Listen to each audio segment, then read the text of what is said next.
everybody, my name is Brianna Spears and I'm a student at Walls Community College. This is my informative speech and these are my informative speech note cards.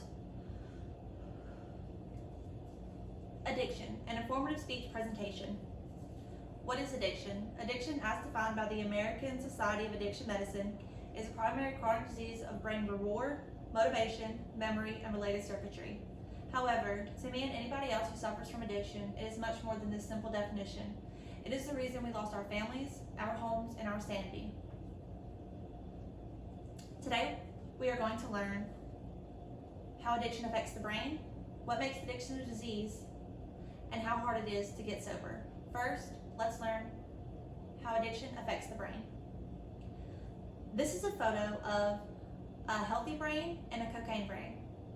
The red inside of the brain indicates neural activity, and as you can see in the photo, it is significantly lessened in the cocaine brain versus the healthy brain. How does addiction affect the brain?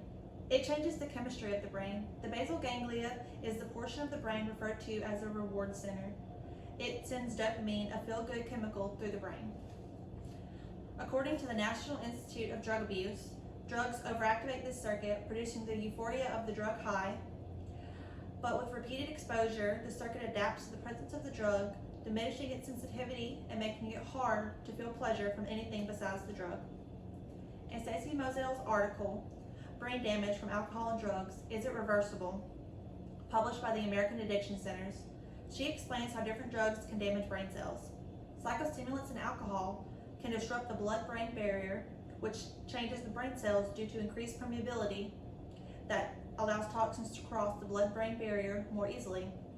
Alcohol and inhalants cause injury to cells because of the damage to protective sheets known as myelin around the nerve fibers.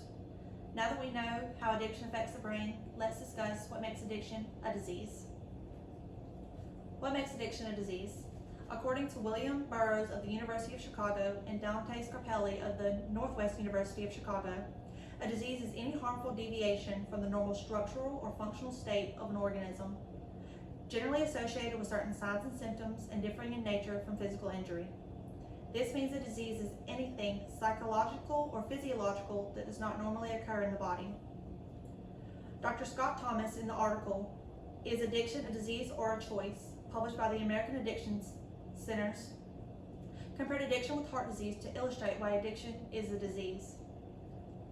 Both disturb the regular functioning of an organ, the brain for addiction and the heart for heart disease. Both lead to decreased quality of life and increased risk for premature death.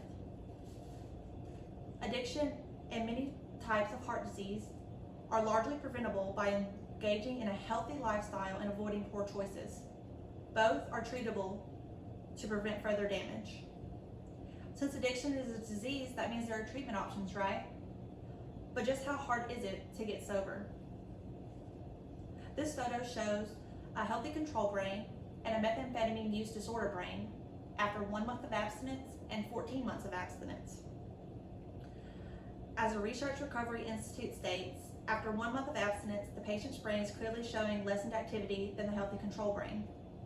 However, after 14 months of abstinence, the brain is returning to a more healthy baseline and the dopamine transporter levels in the reward center of the brain are able to return to a nearly normal level of functioning.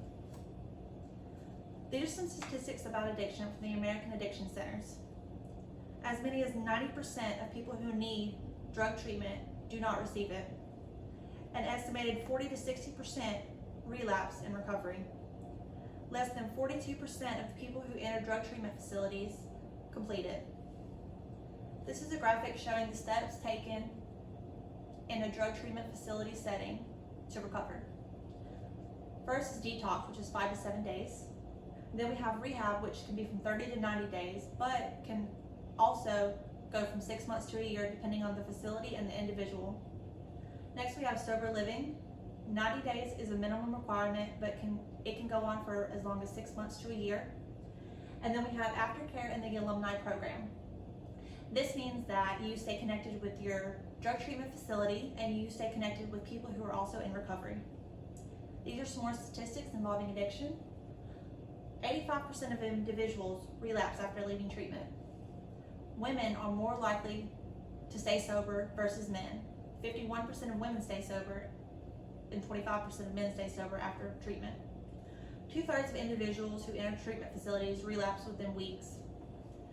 The main causes of relapse are stress, negative mood and anxiety, drug-related cues, temptations, boredom, and lack of positive environment. Now that we've discussed these topics involving addiction, we should understand it a little bit more. Having learned how addiction affects the brain, what makes it a disease, and how hard it is to get sober, I hope you look at it from a new perspective of understanding and acceptance. It is a chronic, lifelong disease that can be managed and treated, and is not something that can be cured once drug use has progressed to addiction.